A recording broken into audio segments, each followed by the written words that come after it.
Welcome back to another episode of Building the Pride. I'm your host, Drew, and I'm joined, as always, by my co-host, Mike. Mike, how are you? I'm doing fantastic, Drew. Another dub, another good week.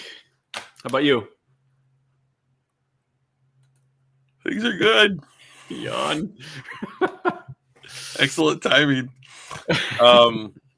Things are good. We got the win. It always helps. Work's good. The weather's great. So I'm really enjoying it right now. This is feels like the first week of fall, you know? Yeah, it's definitely chillier than. I mean, like it's weird. Like 4 days ago, it was like 89 degrees out, Yeah. and now it's definitely got the fall feel. It didn't even kind of ease into it at all either. It just was like, I looked at my phone and it was like, oh, it's supposed to be 64 tomorrow. That's a 20-degree drop. And I was just like, yeah, okay. I've been in Michigan a while now, my whole life. Yeah, these are not shocks anymore, right? This is just, okay, I guess fall's here. Yeah. Surprise! Fall's ready. Got up off the couch, decided to show up. Yeah. So we typically will do a little bit of news and notes around the NFL, but I don't know if there's a ton to talk about. There's some trades. I'd see Jaguars and Browns swap cornerbacks. Yeah. You want to talk about some of those? Yeah, so I will say with the Lions depth at corner, Newsome, the former Browns corner, had been discussed as a potential, if not highly unlikely option for the Lions to target.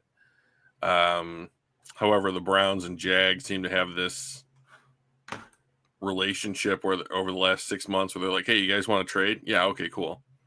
So when it was moving up in the top 5 in the draft, now they switch corners and they swap late round picks. I do think it's interesting though, like when it's this trade highlights to me the wrong way to look at picks in the NFL draft. So the pick that the Browns, I believe, are sending to the Jags is the Lions' 6th round pick. So it's at the bottom of the 6th round, right? And so the pick that the Jags are getting from the Browns right is the Browns' 5th round pick. So if what you're basically saying is you're getting a pick, even though it's a quote unquote pick swap and you're just swapping corners, you know, you are the Jags are getting a pick at the top of the 5th round and the Browns are getting a pick at the bottom, or vice versa, are getting a pick at the bottom of the 6th. Like that is a difference of almost 60 picks. Yeah. So it's not like, oh, we're just trading picks, you know, one round to one round. No, you have almost a difference of 50, 60 players difference that you are getting out of this trade. That's significant, especially in late rounds. So that value adds up, right? Yeah, that value adds up. I mean, like if you said to me, hey, let's switch picks, you can pick 50 picks ahead of where you're picking right now. I'd be like, all right, neat. I'll do it, you know? So, yeah, so that I think that otherwise, I still think that Greg Newsome, I guess we'll find out because players switching teams have to adapt to like a new culture, a new dynamic, a new play calling system, a new, you know, philosophy on defense. So like, I don't think either of these two players are shutdown corners. They're just like decent players, both of them. And I wonder if either one of them will improve or regress on the new team. Obviously, both teams are betting that they will improve, but I don't think that this is a significant trade. It's not a blockbuster trade. It's just, you know, both of these guys needed a fresh start. So, yeah, I'd heard that we were going after the one, and they just beat us to it. Yeah, I didn't hear anything about Detroit being active in any kind of trade talk for trading for a corner. So I know that they have signed a couple of guys. mostly to like their practice squad. But if for whatever reason Brad Holmes was going to make a trade, like this seemed like the kind of guy who in Newsome that they young fits the height, weight, speed kind of things the other Lions cornerbacks are known for. Still on a rookie deal, so potentially a rental, if not the possibility of signing long term. But if you were going to sign him long term, he hasn't done enough in the NFL to warrant like top 10 at the position money. Right. So the Lions cap, it's the same thing with Trey Hendrickson. It's the same thing with trading for a guy like this, is that they simply cannot take on a contract of somebody that they are going to have to sign long term. It needs to be a rental. Yeah, it either needs to be a rental, or it's the kind of thing where it's like this guy's your fourth corner, like on a healthy roster, Yeah. And Newsome is not neither of those things. So he would have been at best a rental, I think, which is fine. Like if they had traded him for him and he played well, and above average, and he walks in free agency and you get a comp like that, like a 7th round comp pick or something for it, like that's not nothing. Right. So I mean like recoup some of the value. Yeah, exactly. And so like you stabilize your position group during the season, you get a little rebate on the draft compensation. Like that's not bad. I wouldn't have minded that. So, but it didn't happen. That's okay. Yeah. So, before we kind of get into the Lions side of things, the Miami Dolphins can pop their champagne because we had a couple of the undefeated teams get beat, surprisingly. Buffalo lost to Drake May and the Patriots, I believe it was. That's right.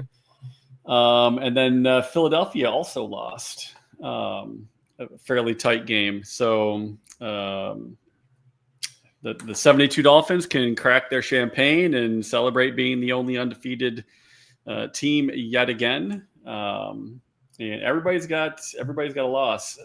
Have there been any of these types of who's been the biggest surprise? Both, I guess, maybe your biggest disappointment and your biggest pleasant surprise so far this year. Well, I think the biggest pleasant surprise has to be like the Indianapolis Colts. They're 4-1. Yep. I think I don't remember who their loss was to. Jacksonville? No, that doesn't matter.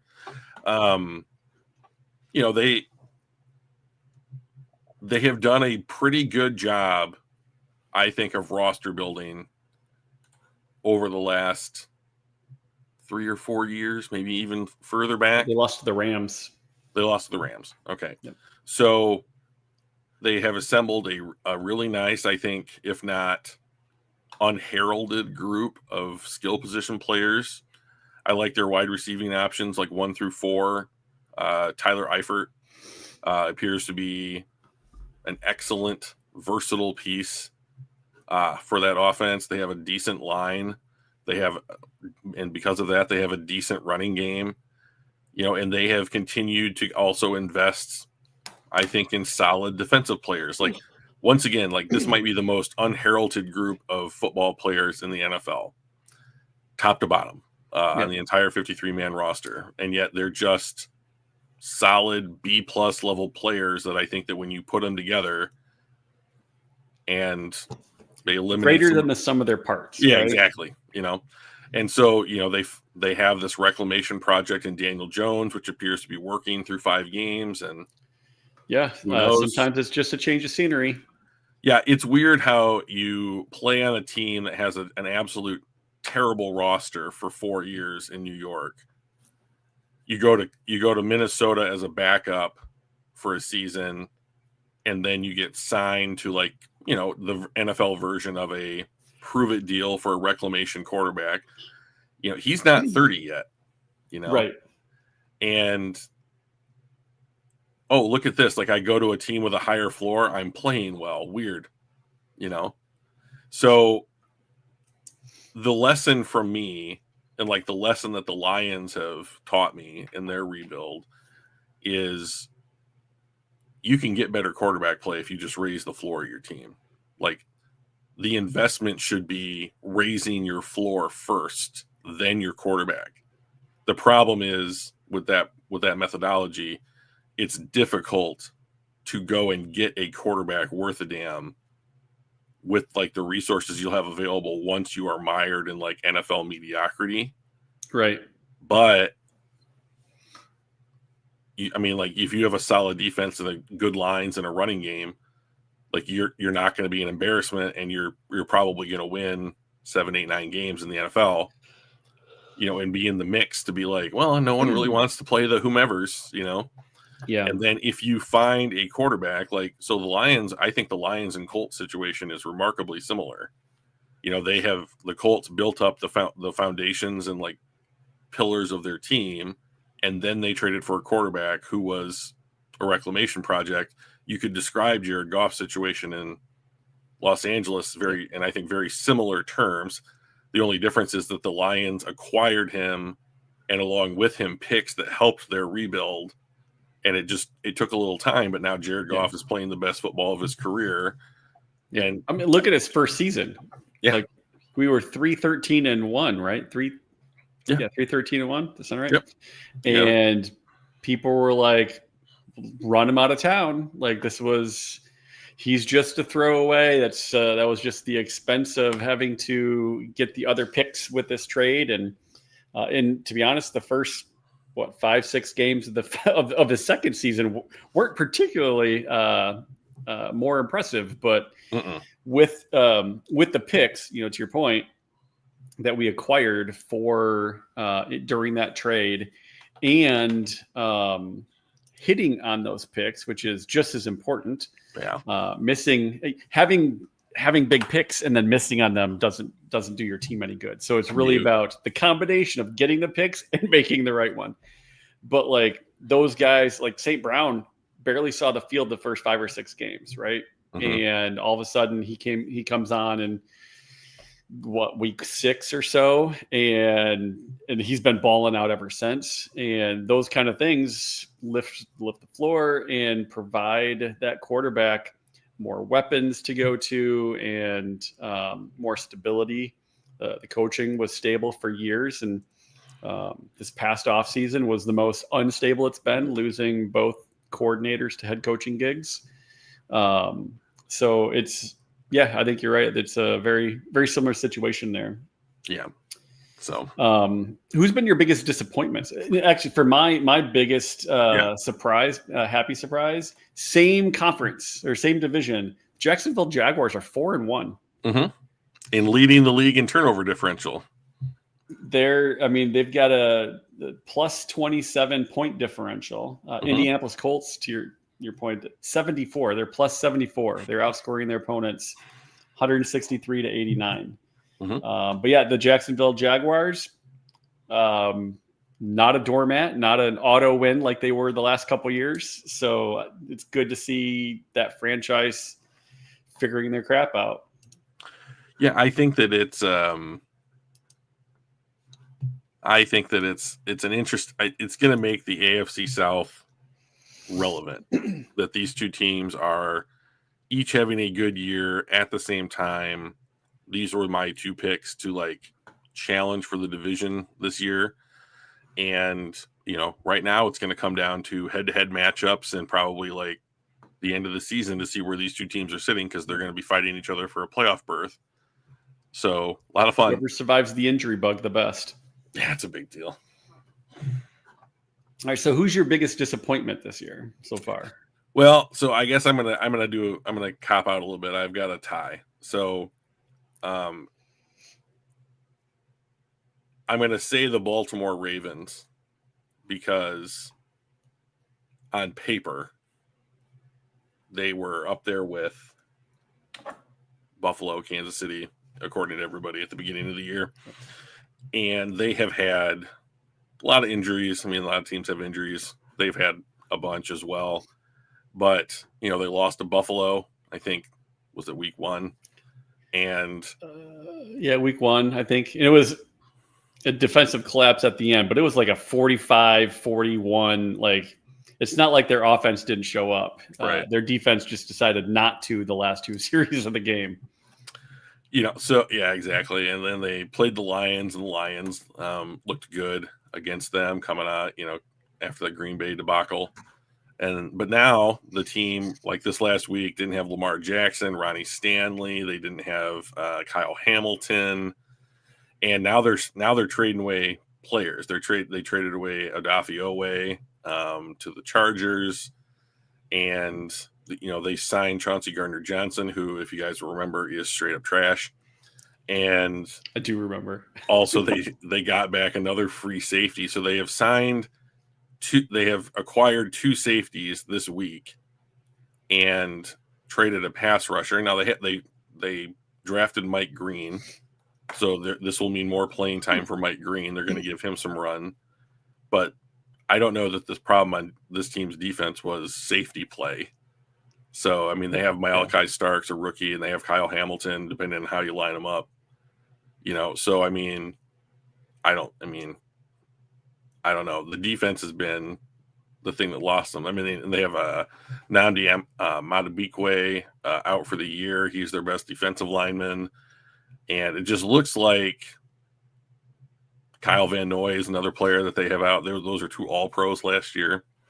But that's one thing. Like, if the injury bug wasn't a problem, that Baltimore would be my biggest disappointment. But just my biggest disappointment is the Jets. Like, 0-5. Yeah, so week 5 or week 6 is right when you start to see the NFL draft picture starting to come into, like, okay, now we're starting to actually see, like, there's separation in, like, between the tiers, and the Jets are in clear command of getting the number 1 overall pick, and which is good for them. I mean, because they'll be able to draft a quarterback of the future. But I thought this team would show greater heart or grit than it has with Aaron Glenn as a head coach. And I know they lost Elijah Vera Tucker early, but they have Olo Fashanu and the kid from Missouri, Armand Membu, yep, as their bookend tackles. And I thought that they would just have a really good running game, and they just haven't so far this year. And I thought that they would be competitive, and they just haven't even been competitive. And so the interesting thing to me, I'm kind of looking at some of the stats league-wide. They're scoring. They are right in the middle of the NFL for points scored with 112. So they're 0 wins, right? So they've got 112 points scored. The 4-1 San Francisco 49ers have only scored 106. Green Bay. So these are all the teams that have at least winning record or break-even record. Mm-hmm. Green Bay scored 104. Chicago, they're 2-2. They scored 101. The Chargers are 3-2. They scored 98. The Steelers are 3-1. They scored 96. Like, those are all winning record teams that have scored less points than the Jets. So their offense is, not that it's stellar. Like, the Lions are leading the NFL at 174. So that's 62 points more than, what the Jets have scored, which is just crazy to think about. The problem with the Jets is their defense. Mm-hmm. They have given up the second most number of points, 157. So their point differential is minus 45, which, by the way, is not the worst. The Browns are at minus 50. The Raiders are at minus 56. The Titans are at minus 68. And the Bengals are at minus 71, even though they have 2 wins. They have got 2 wins, and they have a minus 71 point differential, and that blows my mind. So they squeak out a couple victories and get blown out the other games is what I'm reading. That is exactly what happened. Yes. Right. So, yeah, it's a real bummer. I think they're going to get some wins. I don't think they're the worst team in the league. I think they're in the bottom 5. But who are we talking about here? The Jets. Okay, yeah. Yeah. I don't think they're the worst team in the league. Who is the worst team in the league? I think it's probably the Saints or the Giants. Okay. which I think the Saints just beat the Giants. So I think maybe by definition it's the Giants. But I think those two are probably the worst two teams in the league. And the Jets are probably in that next group of real bad teams. And without Joe Burrow, Cincinnati's got to be in that group. The Browns have got to be in that group. The Raiders are in that group. So I'm just happy that I'm not saying the Lions name this time. For a lot of years, we would say the Lions are in that group, and we're blessed to have a real good team around us, and we are not. Yeah. So let's transition to the game. Let's do it. What'd you think? I was really unhappy for a lot of the game. Of course, I said, and this is the problem. Let this be a lesson to anybody that watches this. When you set expectations and those expectations are not reached, the only thing you're left with is disappointment. It's disappointment. Yep. So the Lions high bar. Yeah, the Lions won. That's exactly what they should have done. You gotta win. You should be happy, and I'm not. They put up 37 points. Right. So I'm unhappy because the Bengals scored 24 and the Lions made a bunch of mistakes. More mistakes than I think that they have made in a game since week 1. And I didn't like seeing that. And it made, bless you, and it made this game look closer than it was. And this game was not close. Yeah. The Lions outplayed the Bengals in every way, every conceivable way. The only thing that kept my prediction from being correct was that the Lions committed a bunch of penalties, and I think made some. I think what they thought was that the Bengals were completely done, and that allowed them the quote unquote freedom to take risks. Yeah. Unnecessarily. And they got burned on some of those risks. And I just wanted, and like the way that I looked at it is they won by 13 points, should have been more. And they scored a ton of points, but I still think they played 37. Down. I think we left probably anywhere between 16 and 23 points on the table. Yeah. I think that they played down to the level of their competition because they knew the Bengals weren't as good as they were. Yeah. And you don't win Super Bowls like that. You win Super Bowls by setting a standard of play and then going out there and achieving that week in, week out, and having that kind of consistency. And that's my problem with the Lions at this level, is that they have never really demonstrated, I think, that they can, like, whether it's a good team they're playing against who's playing well or a bad team that's playing poorly, the Lions just aren't going to go out there and set a standard that's like, no, we're just going to do this every single time that we play football, regardless of our opponent. And that's really difficult to do. But, like, I honestly believe that's where this team's standard is now, is like, can you show that you can do that? And like, I think a lot of players played exceptionally well in this game for the Lions. And I still think those players that played exceptionally well made mistakes that were costly. So those have to be eliminated if you want to beat the Chiefs next week or win in the playoffs, so. Yep. So I'm going to throw this up here. These were the grades for the defense. Green is good, and we've got green going deep. Like, a lot of times, maybe you get somebody in the blue, which is your elite 90 plus, right? And then a lot of times you'll have, I don't know, 3 or 4 guys in that 75 to 85 range. We've got guys in the green all the way down to like our 13th best player was what I would consider in that light green range. So that's a lot. I mean, this was a really good defensive effort. Jack Campbell had his best game. I think this was his highest overall grade.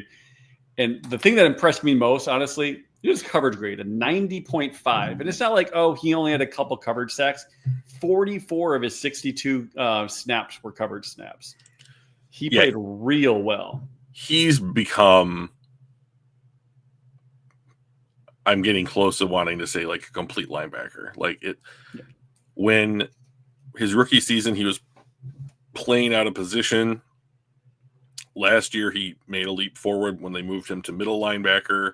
And now it really feels like he has settled in truly to that position. And, you know, now he's playing like a veteran with a young person's body, right? So this is what you want.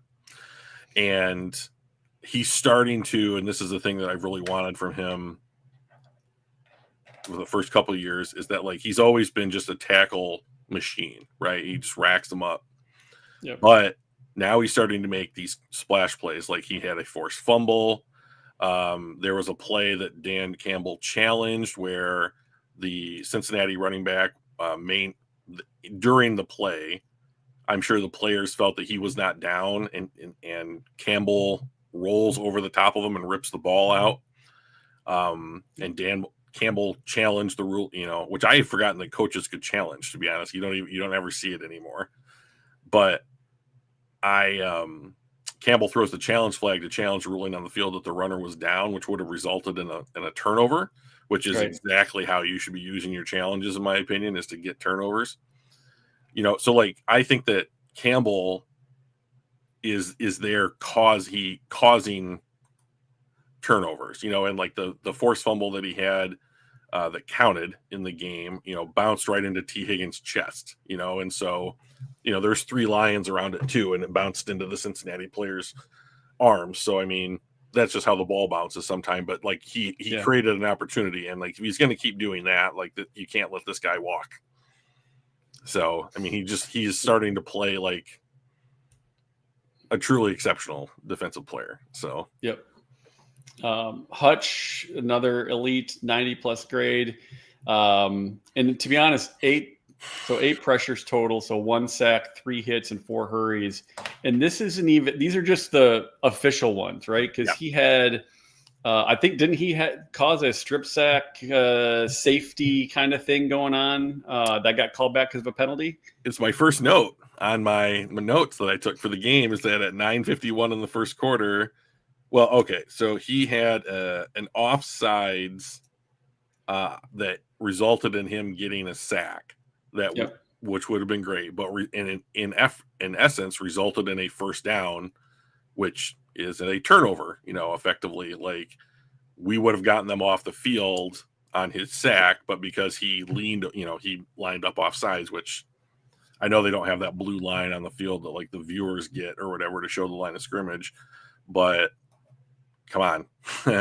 Just he's so good that I don't think the difference between him being good and him being average is the 6 inches that he was leaning forward, right? Right. So I mean, like, just lean back, Hutch, and then just realize that you're better than the dude across from you, and everything's going to be fine. And then later in the game, he has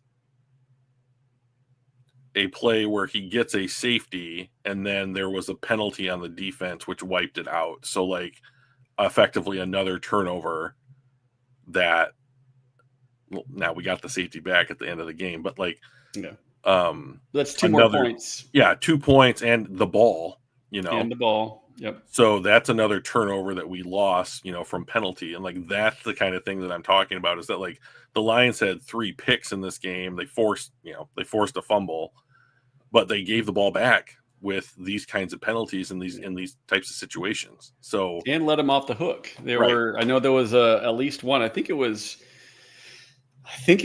a fairly, what I thought was a fairly weak call, pass interference against Terrion Arnold, that was a 3rd and long situation, gave them a first down, and that was how they scored their first touchdown, was keeping the ball when a penalty allowed for that to happen. And that, honestly, that kind of started their comeback. Not that, you can't have a comeback if you didn't win, but like, they started playing better once they got that break. They score a touchdown, they get some confidence, and I think, to your point, I think maybe we went, meh. I mean, it's 1 touchdown, NBD, we're still beating them, and then they came back and scored another touchdown. Exactly. Again, off of miscues and penalties, extending drives and that kind of stuff. Yeah, it's ultimately the Detroit Lions just played better football. I want to make a point about something here, is that, like, do you see where Khalif Raymond is here at 11 and Dominic Lovett? Yep. They scored a 60 exactly. That is quote unquote average per this PFF script. A 0 grade, right? So it's not that they got a D like you would on a algebra quiz in 10th grade, right? It's that is the line at which, like, when we talk about replacement level players, that's the standard. So, like, if a player gets hurt and you bring in another guy, you hope that they get a 60 because that's the average, right? And if you get anything above that, it's good. So, like, Tate Ratledge had a 62.4. He's, just about replacement level, a little bit better than that. So, which he's a rookie. That's not uncommon, right? We want greens and blues, right? But like a yellow 60 is not bad. Yeah. And just for anybody that doesn't know how PFF does their grading, they will grade every single play, every player on every play. And you start out with the baseline of 0 points, and they go from a +2 to a -2, depending on how well that player performed given the situation and route, whatever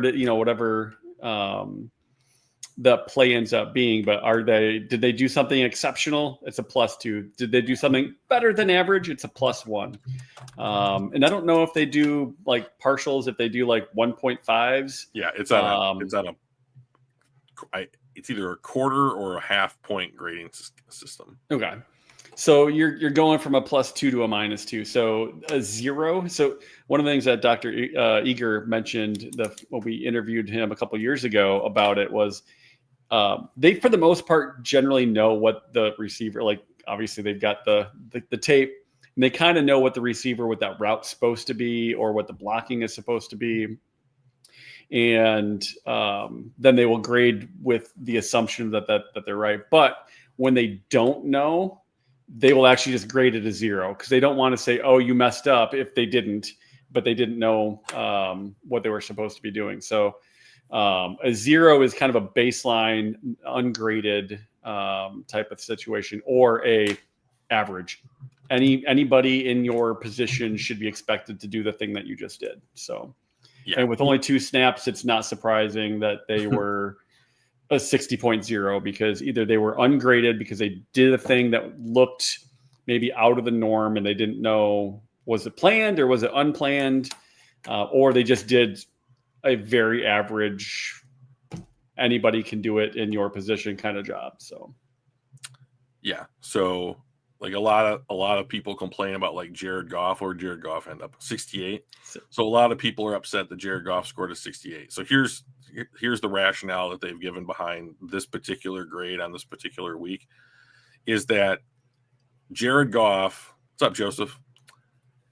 Jared Goff is not required per the Lions offense and like play calling to make a lot of difficult throws. Right.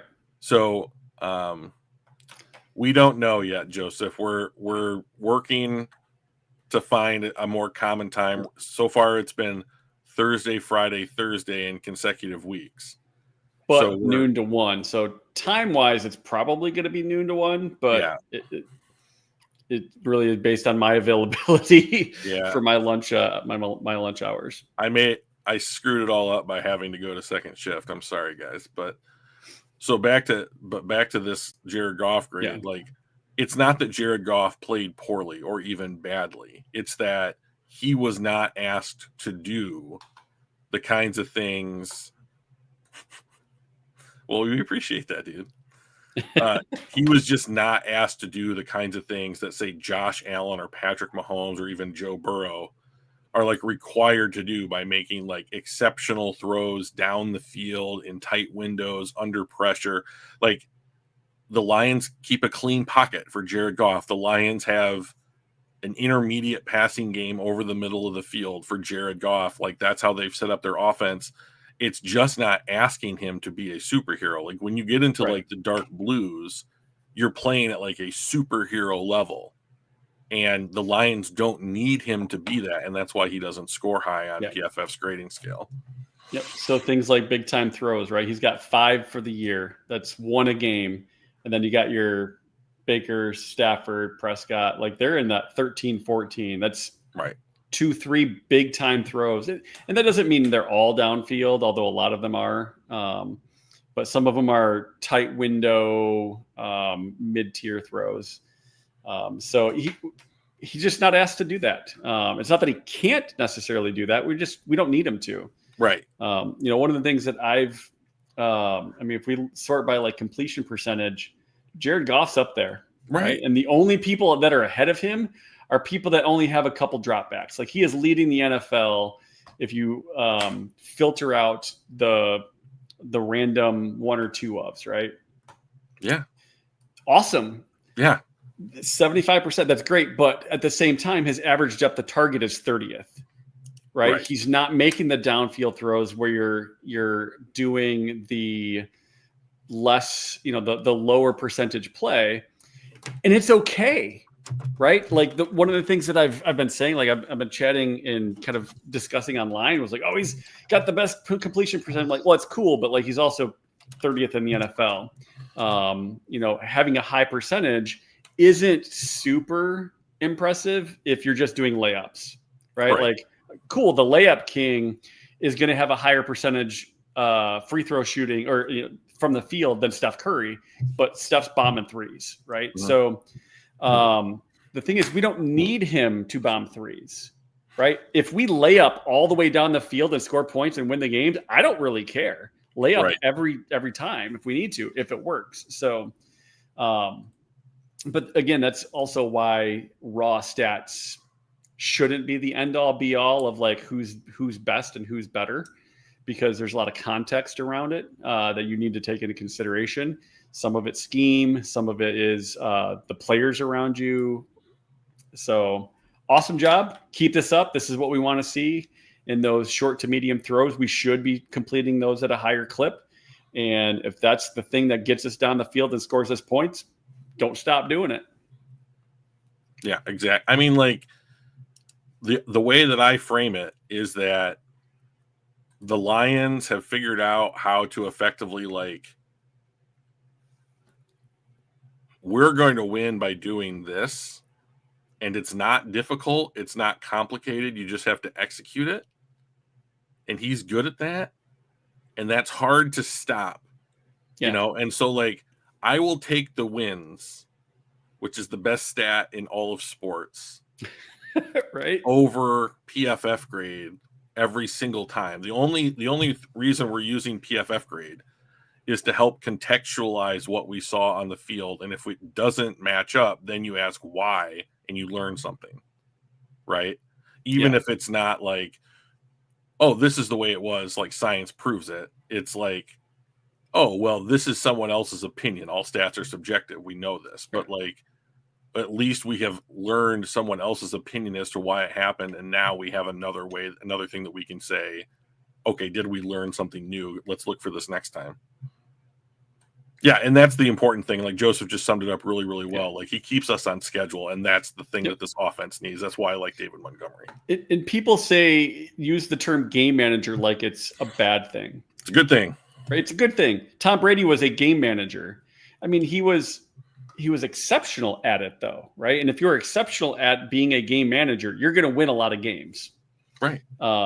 And I think that there's nothing wrong with being a game manager that keeps you that you keep the offense on the field.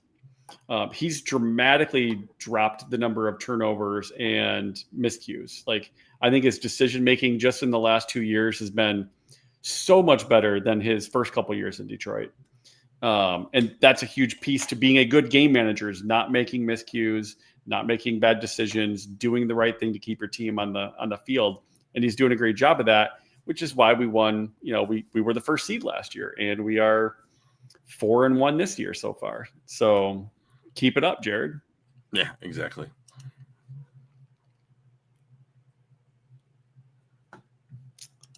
You want to talk about penalties?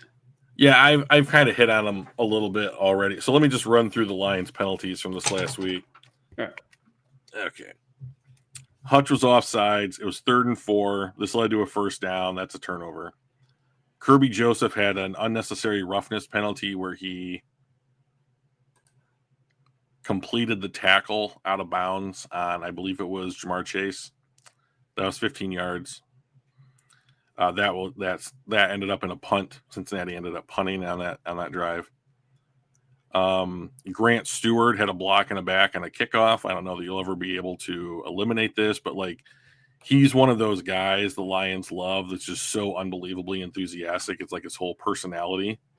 Yeah. And it's like you can't be a 10 because you end up making mistakes when it comes to like this kind of thing. Graham Glasgow had a holding penalty, negated a 1st and 10 at the 5. However, Jahmyr Gibbs scored on that little pass into the flat on the very next play. Terry and Arnold had a pass interference, which led to a first down on a 2nd and 8.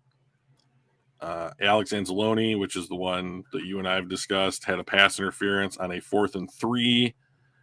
This is a turnover. This led to a Ja'Marr Chase touchdown. So here we go. He's at the bottom of the screen. He grabs Gesicki's arm. Let's go back. Yeah. So right there. Now, it's not much, but I think it was so weak. So I think what an NFL official would say is, A, you're not allowed to grab their arms. They use that to catch the ball. And I think he's not grabbing him yet, and the ball is behind him. Like the ball lands like right here. Like it is totally uncatchable. So, yeah, what this play highlighted to me is that like two things. When a ball is not catchable, I don't think that there should be a penalty called on the defense. So, like, Agreed. Even if Mike Gesicki is not touched at all, then can he effectively come back to the ball and make a play on it? And I would guess on this play, no. Like at what point is he turning around and coming back? He wasn't. So like when the ball already hit the ground and he's like, oh, it was behind me. So to me, like, I don't think that you should be able to call a penalty on that because there's no chance that he can catch the ball. Here's the other thing, though, when it comes to this referee crew throws 18 flags a game on average this year. And the Lions had 8 of those penalties. So I don't know how many penalties were called on Cincinnati, and I don't care. But like, to me, when you know you're going up against an officiating crew, and I would be shocked if this is not discussed in like the practice room on every NFL team. If somebody is not saying like, hey, we're up against McGonigal, and his crew this week as referees, you're going to we want to keep like the ticky tack. They got 6, so 14. So they called fewer penalties than they have on average so far this week. But like, that this crew is going to throw a flag if there's a play that's halfway in doubt. So my thing is, like, if you're up against a crew that's quote unquote not going to let you play, then you have to dial it back to 9 at least a little, because if you give up a catch for 6 yards or you get a pass interference call, like what is the difference? Like the difference is the pass interference call might go for 30. Right. So, just to finish it out, Jahmyr Gibbs also had a false start after that, and that was the 8 penalties the Lions had. But like one of the rules that I really have a problem with and how it's officiated is the throwaways that quarterbacks have now. Like Jared Goff does this a lot. Like there will be a quote unquote receiver in the vicinity, and he'll throw it 2 yards short directly into the ground. Right. And that is all right. And I'm like, that is not all right. Like that's rules lawyering. Like the rule was designed. It is so hard to prove intent, though. Like I tried to get How it to can him. it I was not just be short. There's no chance. Like, okay, I get it. Like, so Right. But just that some of them are super obvious. Some of them are just not. Yes. Right. And I think that's why they have to do it in all right, well, we'll have to include the super obvious ones into the mix because we don't always know. And we have to have a black and white rule. But yeah, I'm 100% with you. Like some of them are like, it's grounding. You had grounding. no intent that that ball was ever going to get caught. It's gross. It's like so a judge was once asked like to define pornography and he couldn't. So he said like there's like a famous quote that's like, I can't define it, but I know it when I see it. Like that's what intentional grounding is. Like so, and then the last penalty I wanted to talk about was after Derek Barnes' safety, the Bengals punt the ball from the 20, and there was a penalty for unsportsmanlike conduct or something. Okay. And we ended up with the ball on the 10. Yeah. So I have never seen that before in the NFL. And Pride of Detroit. I think there were 2 penalties, and because of one of them, you actually got both penalties instead of just usually you take one and not the other. But I believe because one of them's unsportsmanlike, you automatically get that one. So we actually got to take 2 penalties, is the way that I understand it. And I think they were both 15-yarders. I don't believe that's the case. So here's the way that Pride of Detroit described it. Okay. So on that punt, Cincinnati was attempting to do an onside kick, yet they have to punt it. So in the new kickoff rules, there is a landing zone. Right. So behind it's like a 20-yard or 15-yard area behind where the Lions have lined up. So in order for it to be an onside kick, it has to land in that landing zone. It's like the 0 to the 25, right? Something like that. Something like that. Amon-Ra St. Brown fair caught the ball 1 yard past that landing zone. And that is what the penalty is. So the penalty, for lack of anything else to call it, is called unsportsmanlike conduct for basically lying about what you're attempting to do. Right. So this is the weirdest rule I've ever heard of in professional football. So they kicked the ball 1 yard too far. So that is unsportsmanlike conduct. And you get the ball, the penalty is assessed from where they kicked, not where you received it. So because it's 15 yards, but inside the red zone, it counts as half the distance to the goal, which is how we got the ball on the 10. Wow. That is so bizarre. You will never see this again. I mean, won't you? No. I mean, I think it seems potentially very common on any post-safety punt. Because the key here is that the Bengals were trying to kick an onside kick on a punt, which meant that a fair catch outside of the landing zone results in the penalty. So here's the sequence of events. I'm thinking shanks and all that kind of stuff. Like those kind of things can happen as well as you're trying to do a partial swing of the leg, and it's not your full big punt. You're like, I just got to land it in this area. Maybe there's a shank or something like that. I don't know. Sure, maybe there is, but then you still have to have a situation that after a safety, you are attempting an onside kick.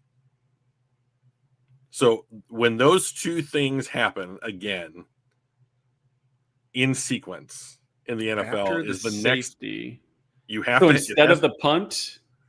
Right. So the reason they're punting is because the Bengals gave up a safety. Right. Yeah. So you have to have the safety. Those are rare. And then you have to make the decision after the safety to punt the ball as an onside kick. So they're not allowed to line up to onside kick it the way that we're always used to seeing it happen. So they have to try and do it from a punting formation, which means they have to land it inside the landing zone. And like on a punt, like that's I would have just like looped it over their heads. But this dude kicked it, a mile into the air. Yep. So here's the safety. He kicks off, like St. Brown's going to catch it at the 46, penalty, because they had to land it at the 45 or closer. So that's the sequence. Safety leading to the Bengals declaring they are trying an onside kick. Onside kicks in the NFL cannot be surprises anymore because of the new setup rules. So you have to declare an onside kick attempt, and then you have to fail at the ability to get it in the landing zone, which means that on the punt. So they declared an onside kick? They declared an onside kick. Because they're trying to get the ball back. So we gave up a safety. Now we're going to punt it from the 20. We have told the officiating crew and the Lions that we are going to attempt an onside kick. That was them kicking the ball. And they're like, bro, you can't do that. Well, they're like, I mean, it's in the rules. I mean, like, you can try it. But like the way that they are forced to go for the onside kick under these particular rules is that it has to land in that area. Interesting. Can you back it up to see where the Lions lined up with their guys? Yeah. Yeah. Okay, so they're on the 30. Let's just call it the 30. Yeah. So there's that. So there's either a 10 or a 15-yard box from the 45-yard line to either the 35 or the 30-yard line. That's such a tight window. So in order for this problem that Cincinnati ran into to be replicated again, it's give up a safety, declare an onside kick attempt, and then they either have to kick the ball past the landing zone, or it doesn't reach the landing zone, or it immediately goes out of bounds without touching the field of play, I believe. So like almost so bizarre. It's so bizarre. Yeah. So this is truly like, oh, I was there when Cincinnati tried an onside punt. Look, I think they sent it a million yards up in the air because he ended up getting a half a dozen Bengals. Yeah. Around. I mean, they only have to go 20 yards. Right. So anyways, really weird sequence. Yeah. Let's talk about the Chiefs. Yeah, we got them coming up, and they've been disappointing this year as well. So perfect. They have been disappointing. The more I think about this game, the more I think these two teams are very evenly matched. Like, of course, I might just be wrong, but like, I think that they're like shockingly evenly matched at this point in the season. So here's the situation I'm worried about is I'm worried about the Colts, or I'm sorry, not the Colts. I'm worried about the Chiefs defense against the Lions offense and the way that they match up. So, well, I mean, so Tim Twentyman, who is a Lions beat writer, usually does like a matchup. Let's see if he's already got it out. I would be surprised. It's early Thursday. But like he usually does like a matchup tweet. Oh, there he is right there. Great.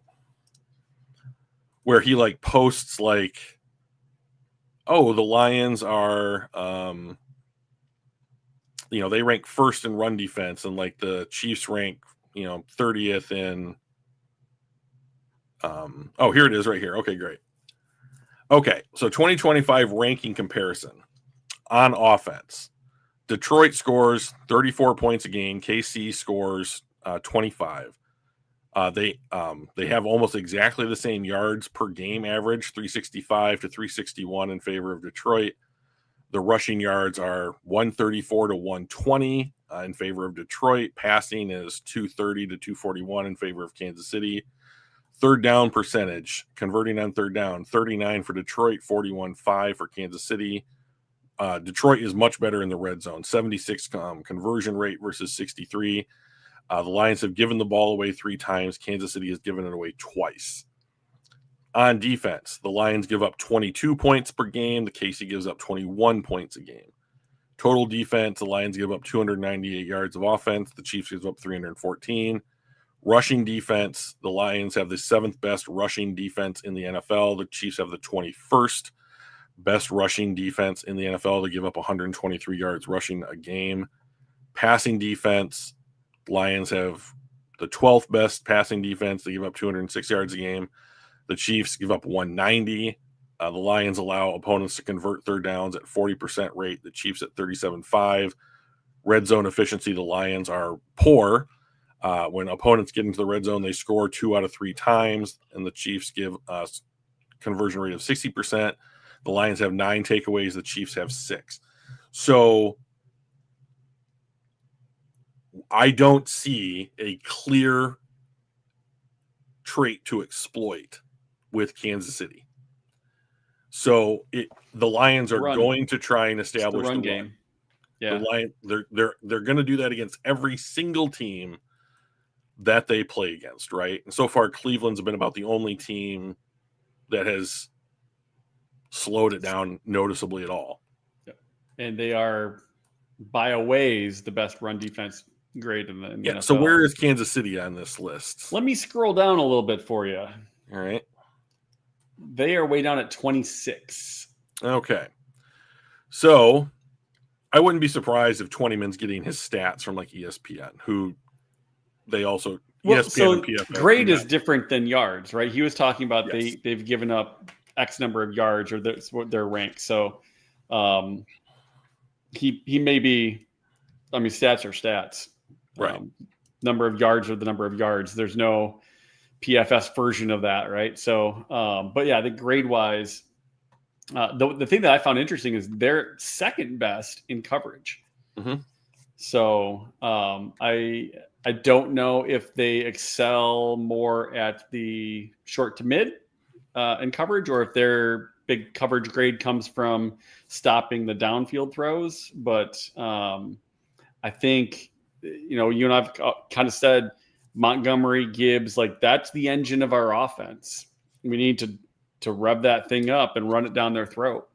I mean, if this is another one of those games where Goff goes 16 for 16 because we just ran it, love it, right? Yeah, that will be, if Goff is 16 for 16 for like 170 yard and 175 yards and 2 touchdowns, that's a Lions win. 100%. So here's, because Monty and Gibbs probably each have over 100 and a touchdown apiece. I do think that this, like, whenever I feel like the Lions get close to a team that has the same kind of talent level to them, I always feel like, and I've said this 1,000 times, that Montgomery is the more important running back because he keeps us on a down and distance schedule, I think, better than Jahmyr Gibbs does. And then, so like, I would prefer to see Monty get the majority of the handoffs, and like Gibbs be used as a chess piece in the passing game, outlet pass in this matchup. Yeah, and like get Gibbs the ball in space, like on a check down, or just even like I wouldn't mind seeing him run a wheel route every once in a while. Like Goff can throw the ball. Goff may not be the best downfield passer, but like Goff can throw a pretty nice ball 30 yards. I mean, I wouldn't be unhappy with trying to, and Gibbs is fast enough to beat a lot of linebackers. Yeah. So I'm happy to try to see some of those. But like, I think the difference in this game is going to be like, I'm going to go back to just like, what's the time of possession looks like? What's the starting field position? Like, turnover differential is obviously going to be huge. Like, I am worried that the Lions I think Terrion Arnold will miss this game with his shoulder injury. Well, he was listed out as indefinitely. Well, so he has a second opinion, and they don't think that he's going to be, they think that he can return in October now. We're just going to have to see how it plays out. But like, the second opinion was much more favorable than the original one. That's good. Lee McNeil might play in this game. That's great. So that would be great. I would imagine that he would be on a snap count. He's not going to be in playing shape, Yeah. You're not going to get an NFL playing shape in 3 weeks, or I mean, his his 21-day window. I believe this is day 9 of his window. Like that's right. not enough time. Yeah. But getting him back and like revving him up, to playing status is immense because, Tyleik Williams has been fine, but and I can't really ask for more from a rookie than what he's given. But I think that he needs to spell DJ Reader and not be the primary 3-tech. The Lions just don't have any other 3-techs right now on the roster. So if you got a Liam McNeil back, I think that would be, 15 snaps a game, 12 or 15 snaps a game that you can have a more flexible defensive line, which would be great. And I do have a problem, though, with DJ Reed and Terrion Arnold likely not playing in this game, that Detroit is going to so I have Detroit is probably going to have to play a lot of too high to keep, because they have multiple 4-2 receivers that can get behind the defense. Yeah. And KC will throw those. So I'm going to say 24-21 Lions. Wow, that's 10 points off of our average score. I think it's going to be. I think we're going to win. And honestly, I think we're going to. I think our defense is going to stop them. Okay. I'm going to go with 31-17. Oh wow. I'll never be bigger than I would. Than I. I wouldn't bet my house on that number, but I think it's going to be bigger than what most people expect.